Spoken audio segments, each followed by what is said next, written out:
Alright, hello everyone. Welcome back to ESA Winter 2021. We're raising money for Alzheimer Fonden, and links to donate can be found below. But I would like to thank Koei Tecmo Europe, Twitch, and ViewSonic for sponsoring us this event. But now it's time for ShuriBear running Ninja Gaiden Shadow. Gaiden or Gaiden? I don't know. Anyway, take it away. Yo, thank you, Joshimos. It's Gaiden. So yeah, we can immediately start. So get ready on time because we start in 3, 2, 1, go. So yeah, this is Ninja Gaiden Shadow. It's actually a pretty obscure game for the Game Boy. Not a lot of people know that there is a Ninja Gaiden for the Game Boy. Before I talk about other stuff that's happening in the game, let's talk a little bit about mechanics so you understand the game a little bit better. This game runs at 60 FPS, but every other frame it checks for inputs. So actually, there's a 30% chance, 50% chance that your input gets read, and you cannot press A and B at the same time because then one of the inputs get eaten. So you have to make weird flicks with your thumb to make the right things happen on screen. Also, you can see when I pick up items, there will be iframes. Also, the items itself have iframes, and we're going to use that throughout the run to be to save time and to go through objects like this missile shooting thing. And we're already at the first boss, the mechanical spider.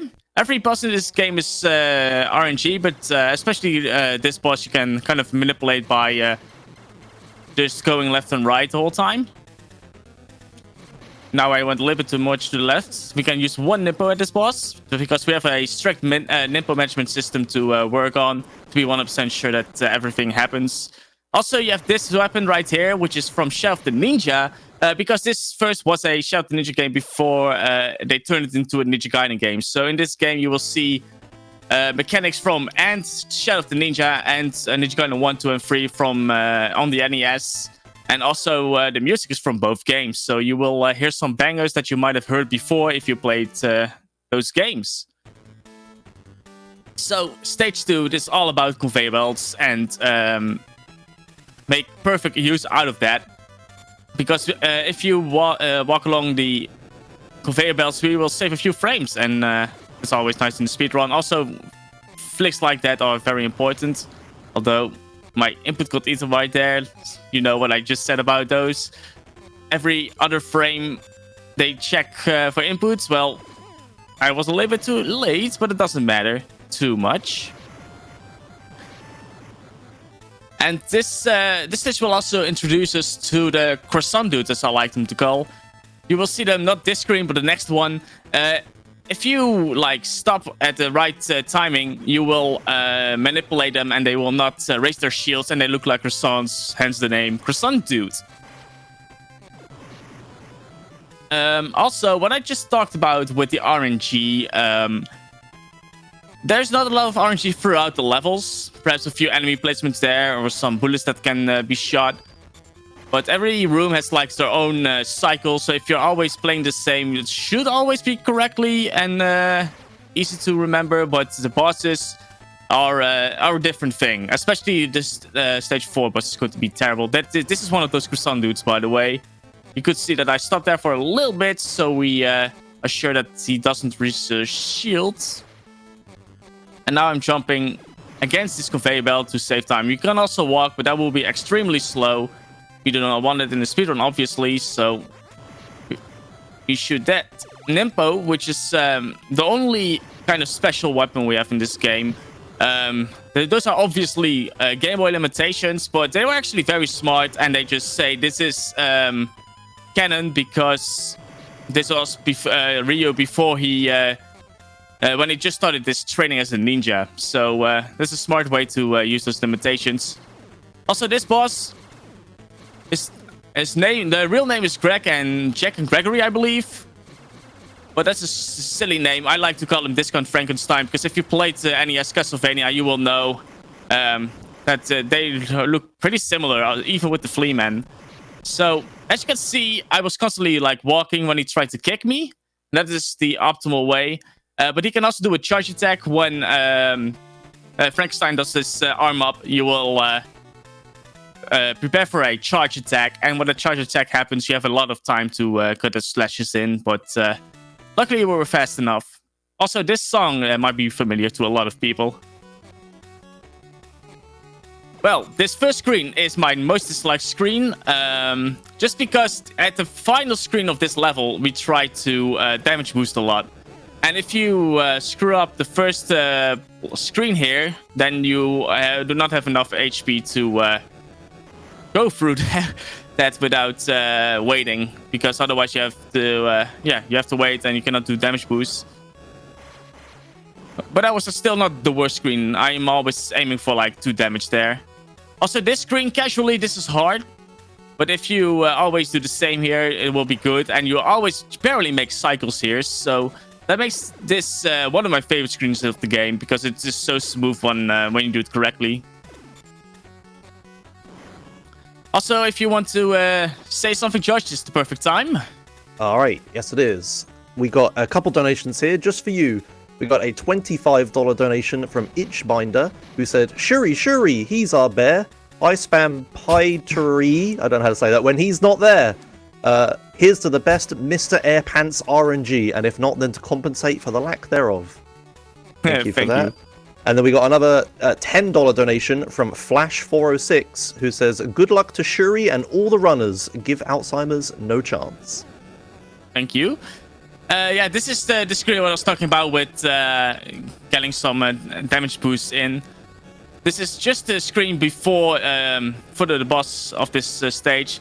And it might look like a certain Street Fighter character for some reason that you might recognize. Also, do not get this level up, 1-up when you are playing casually. It's a trap. You will be impaled by those spikes. So, for some reason, we have M. Bison right here with a gun. And the way he moves is unpredictable. I have to be 100% sure that I react accordingly. And the reason I jump while slashing is just so I can also move throughout the way.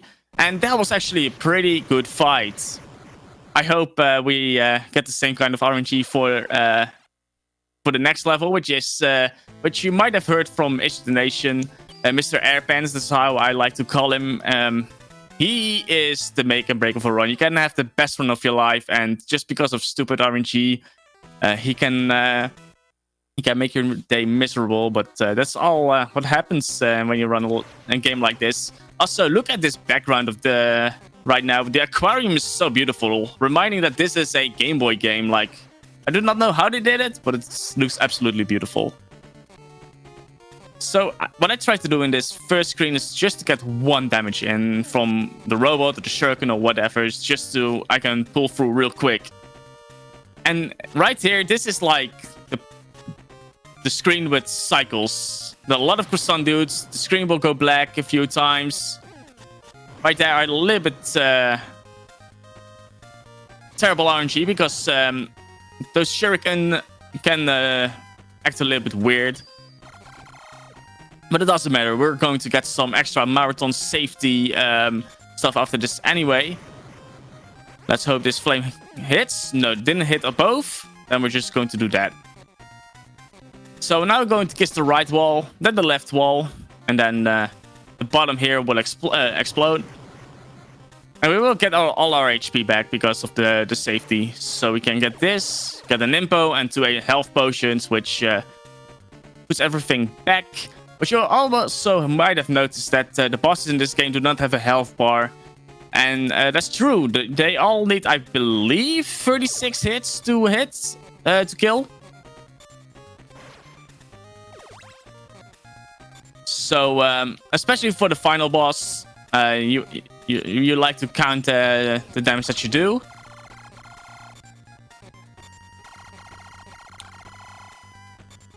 And please put those blessings in chat because we're very close to Mr. Airpants. And like I said, he can be a jerk.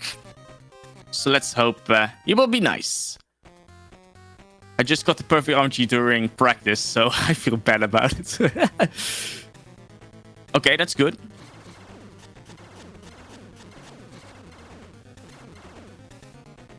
Oh.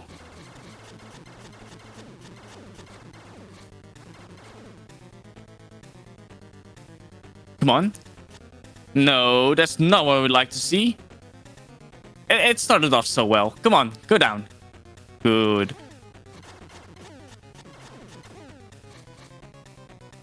And... oh, okay. Luckily, he went down immediately. There was one more damage. I knew it. I could have thrown a fire wheel Nimpo. But the thing is, you just saw him, like, glide down when he was dead. He will do that all the way from the top of the screen if you kill him like that. So you try to make... you just hope that he goes down quickly, so you save the time in that. And now we're already on the final stage. So here we're just are going to, at least this first screen, we try to trade our Nimpo and our HP so we can go through this fast and quickly. Some other iterations, the world record holder does this a little bit different. Everybody has a little bit different kind of strats that works best for them, which also makes the game a little bit more fun. Because then it's not like an end-all be-all strat. So this screen is all about patience and playing correctly. So here are a lot of croissant dudes. I try to stop at correct timings so I can kill them all correctly, but luckily it happens. Sometimes the smallest mistake there can cost heavily. I'm going to get this safety. Just because... especially this part can be very punishing. I throw an input there. Also because you saw the lag. It's great to get rid of that lag. And also because that fire dude can do a lot of damage if he feels like it. And also Josh, this is a auto scroll of like a minute. So you can do in that time whatever you like. Sure. I got one donation here for you. It's by Erlich, $5 with no comment. But they did put $2.50 of it towards the US original soundtrack for Sonic CD, and they put $2.50 to bringing Mighty the Armadillo along for the ride in Knuckles Chaotix. So yeah, thanks a lot. That's good, that's good. So yeah, this is a pretty straightforward auto-scroller. There's nothing really going on. If you know what... it's always the same pattern, so you know what to expect. There are two jumps here that are a little bit tight. Those are in the end.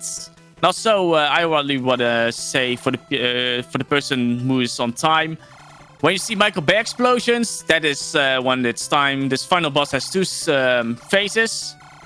First phase, we try to kill in 2 cycles, and then after that, after we kill the second phase, that is when you see a lot of explosions and stuff. So you should know when it's time.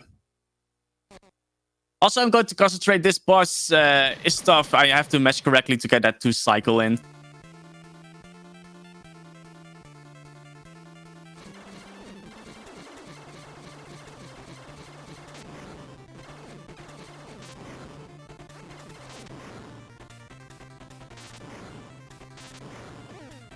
Oh.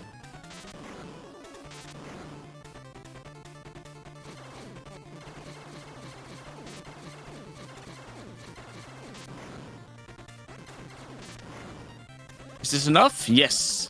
So now he turns into a Gundam, which means this is phase 2. And the thing is, the sword is bigger than the flames that the Gundam has. So we use that in our advantage so we can